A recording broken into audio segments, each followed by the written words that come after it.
What's going on, everyone? Ratchet Wrench is back for another video, and today we're going to be installing some LED headlights as well as the fog lights here. All the components are here from a company called Headlight Revolution. Really good, high quality looking material already, and just by opening the package, so pretty excited for this mod. The stock headlights are very dim, kind of disappointing, so I should have did this a while ago, but we're doing it today. So it's definitely going to brighten up the entire road. I got 6K, so it should be a nice crystal bright white. It's going to be a fairly simple install. We got our tools here. Also, if you guys haven't seen, we just dropped our newest video. It's the Procom tires with the Moto metal wheels, and we did a 2.5-inch leveling kit, MotoFab brand. So the truck looks amazing, and now we can off-road. So videos will be coming with that. But yeah, if you're new to the channel, thank you for stopping by.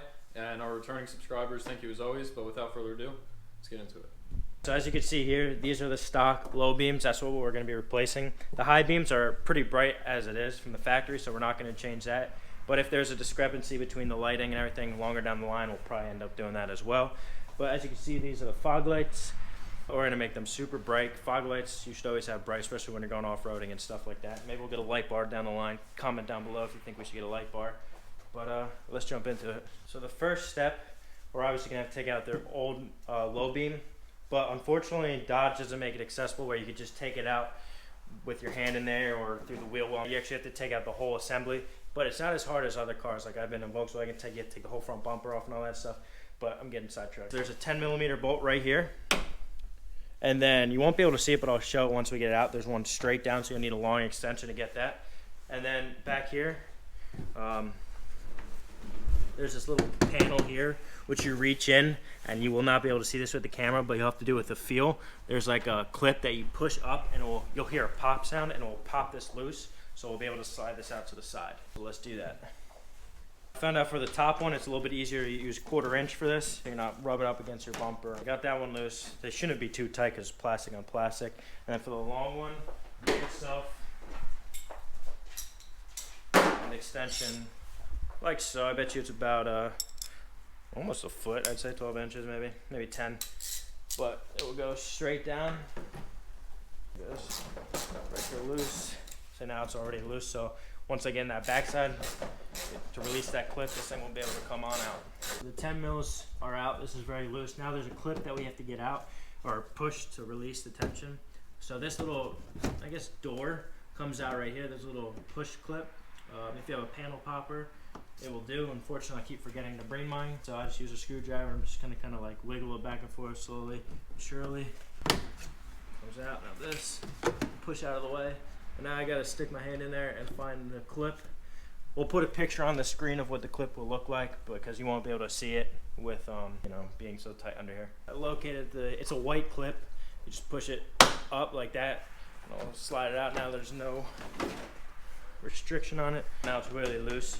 They say to pry from the backside forward because there's a little ball that it catches in, so you don't want to break any clips or anything like that. It is plastic, so it's very easy to break, especially since it's cold. So we'll kind of pop that out. It's caught on something, but once we get it out, we'll show you what's next. So this was the ball I was talking about that sits in there, which is why you have to pull from this side. And then here's the white clip. So we came in from the backside like so, and we pushed up on it. It's already pushed up right now, but it would be like pushed up, release all the tension, and we took it out. We just took the harness off so we could do this over here, just to make life a little bit more easy for us.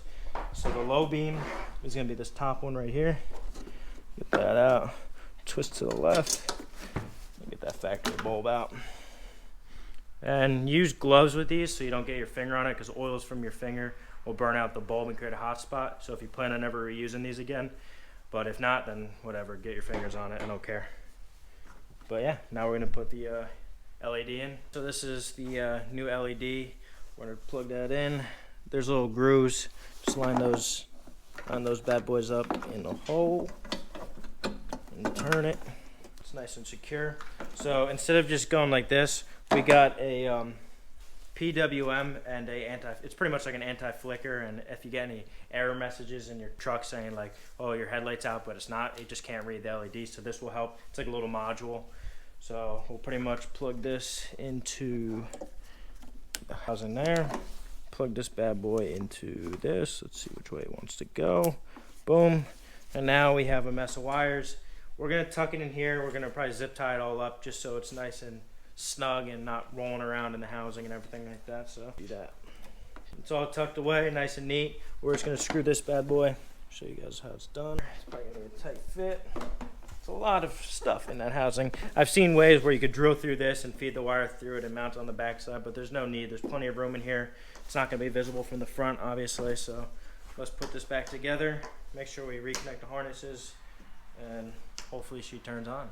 For that bottom screw down here that holds the bottom portion of the headlight in, I would suggest having either magnetic extension or socket to hold the screw in so you can put it down there, or just use a magnet, like a retractable magnet, so you can line it up. Or worst case scenario, take off the grill, because you really can't get your hand in there to line it up. So definitely make it easy on yourself and get a magnetic socket, which I do have, or just take the grill off. We just want to show you, but make sure before you reinstall this, you make sure that the headlights work, just so you didn't do that to just take it back off again. But as you can see, it's more of a clearer white, which is definitely brighter.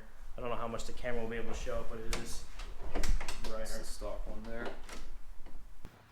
Alright, so the fog light's right here, super accessible. You don't need any tools to do the fog light, so just twist that to the right, pull her out. But if you're trying to reuse the bulb, make sure you have the gloves like I said before, but if not, in this case we're not going to reuse it, so I'm not using gloves. We'll get that one out. Super easy. Here's the fog light with its little module, and then they also gave us the anti-flicker module, which is the same thing as the one up top, where if you have any messages or anything like that, or just anti-flicker, this will help that. So we'll connect those bad boys.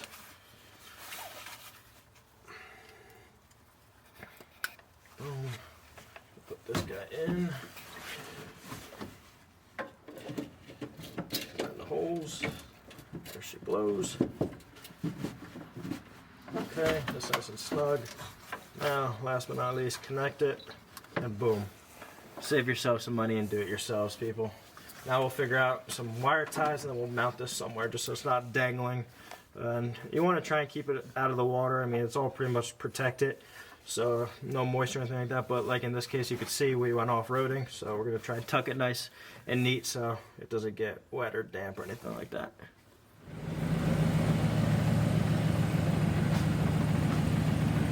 You can see the difference. We did the driver's side compared to the passenger side. So this is comparison, as I was saying as we was pulling out. Driver's side is LED fog light and low beam compared to the stock halogen on the right side. Such a different color, like more yellowish compared to the crystal white. It's going to be way brighter and shoot down the road farther as well. Yeah. And it projects out wider for the fog lights in this case. Yep. Fog light for the stock only goes like from here to like here-ish roughly, and this one goes all the way over here. Right. And that's so close and personal, so imagine driving down the street, it's going to be very wide. Looks way cleaner. Is it snowing? Yeah, I think it is snowing. All right. So this is just in the truck shot. You can definitely tell it's a nice crystal clear bright white versus that dull yellow halogen, so already looking good. Alright guys, that's a wrap for today's video. Thank you so much for watching. Today we did an install of the Headlight Revolution LED. They're the 6K. They look awesome. I'll back it up in a second so you can see the fog lights. This part of my truck got in a minor accident like a year and a half ago, so the light is kind of skewed off, but I'll show you how bright the actual fog light is. It's crazy bright. But yeah, hope you enjoyed, and we'll get some outside shots so you can see the difference.